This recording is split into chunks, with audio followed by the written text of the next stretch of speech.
Hello, I am Bhaur. I am related to Airguns just for my hobby, and I have been keeping this hobby since I was 13. So at that time, I could have access only to brick barrels. Initially, I started with .177 Czech-made Czechoslovakia made brick barrel. It was very light power. I think it will be around 6 foot-pound or something like that. Later I got Dyna 27 of one of my cousin. It was .22. It was of a bit more power. Later I bought in 87 Dyna 35S. 35S was a unique model, and many people still have that. But it was a wonderful model. It was very beautiful, and it was very accurate, made at that time in Restart, Germany.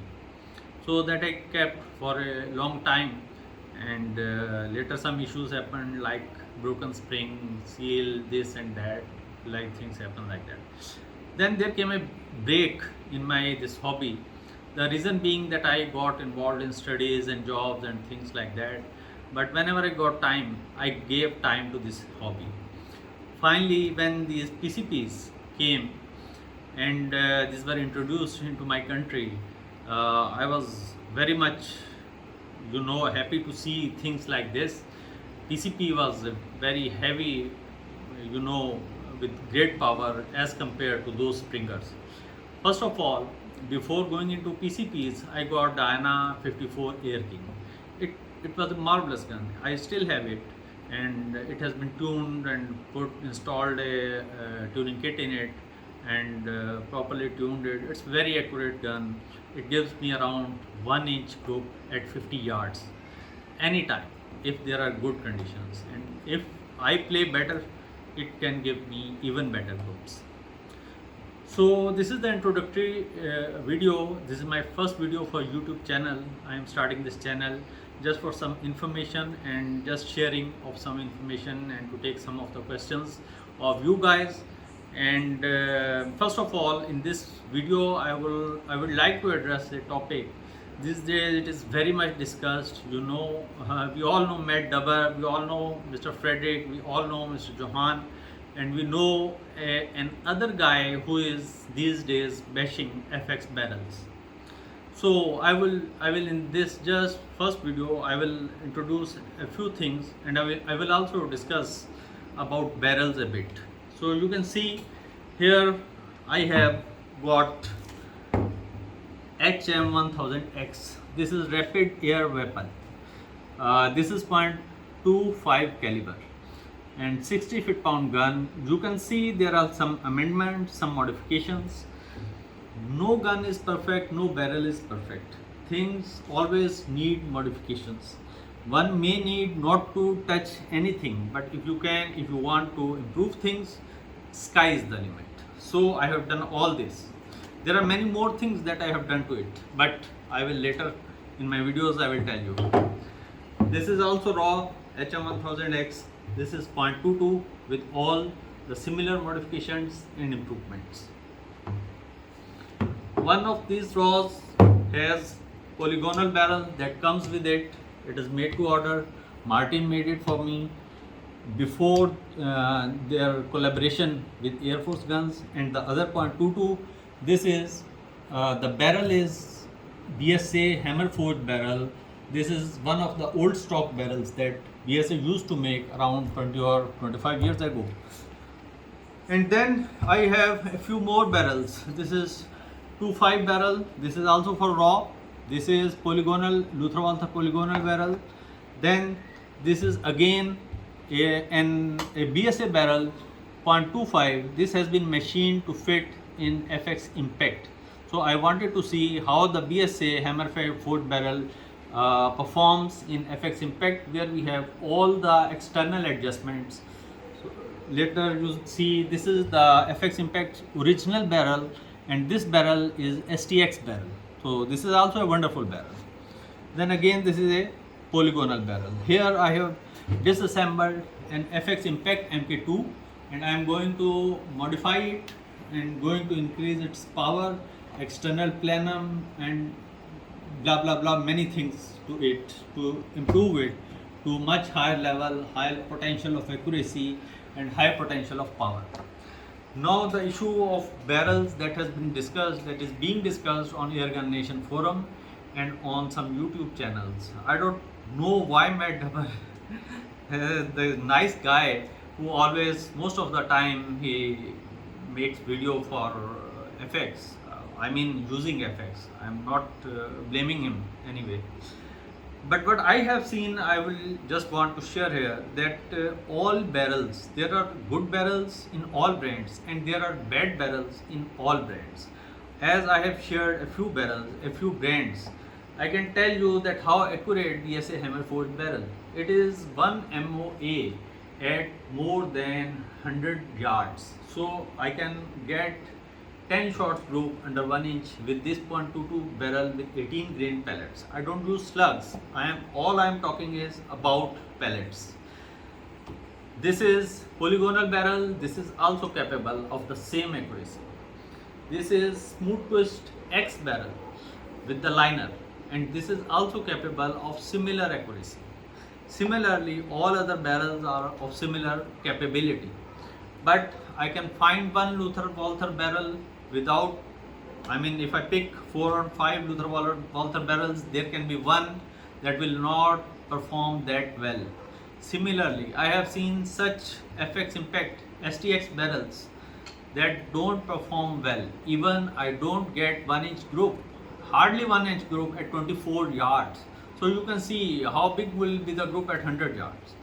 So what I want to say, and I have also some other brand of Czechoslovakia, I just want to say here that it is not the case that one barrel is good, one manufacturer is good and the other is bad, and we cannot blame any manufacturer. All these manufacturers are top notch.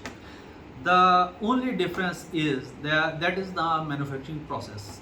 These Luther Walther polygonal barrels are basically these are butter drawn barrels, and not the technically these are not that way made how the polygonal barrel should be made, but there are as 6 and very soft 6 grooves. This is called Luther Walther polygonal barrel. This is made through button drawing method, and the BSA barrel is made through hammer forging method. Hard mandrel is inserted into the barrel pipe, and thousands of heavy hammers are thrown on it, and the impression of that mandrel, outer dia mandrel becomes into the internal dia of this tube, and it becomes a barrel. And the very different way of making the barrel is the FX barrel. This is FX Impact STX barrel. In this kind of barrels, they have made it. This is not one barrel. This is 6 parts. They are making this barrels when combined. This is transfer port separate. This is another part.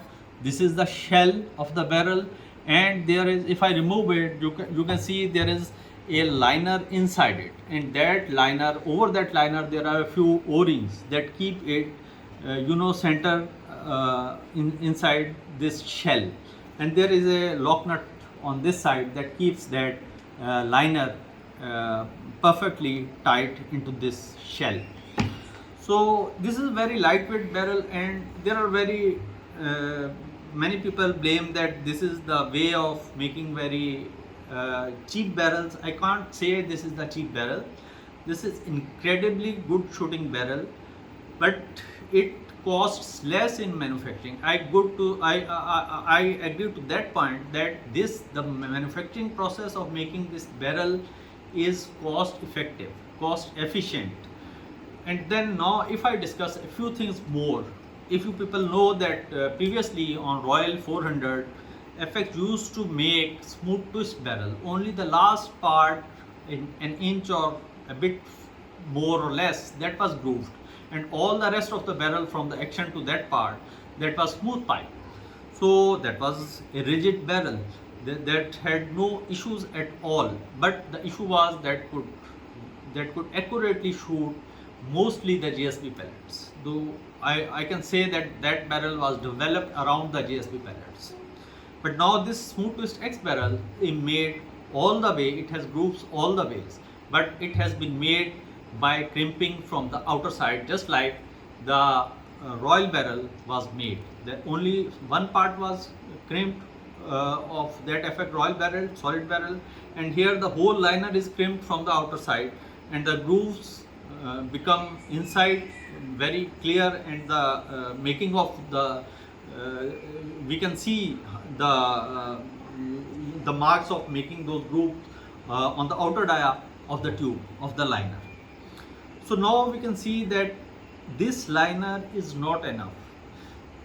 We can see that initially FX started with it when they came to smooth twist X barrels, and they installed O-rings. Later you can see that some experts which are now working with FX USA, they removed those O-rings, rather they pasted a carbon fiber tube on that liner to make that liner rigid and equally centered all inside the shell.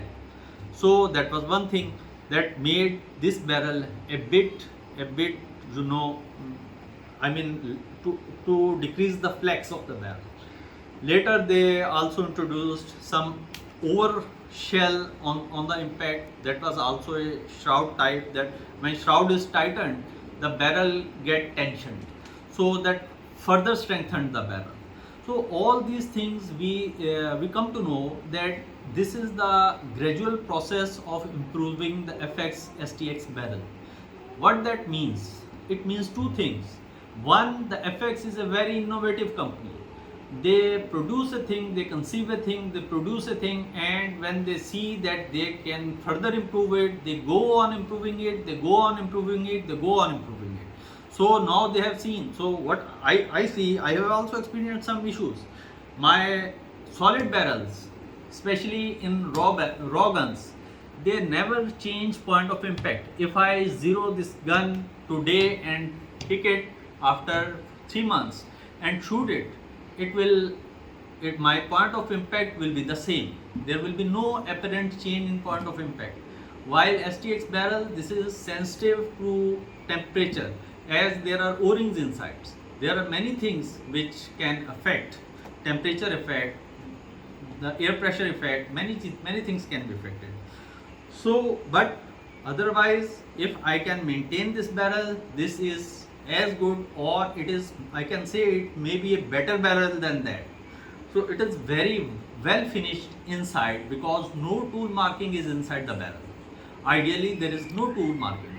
German tubes are used and crimped from outside, and they are perfectly mirror polished from the inside.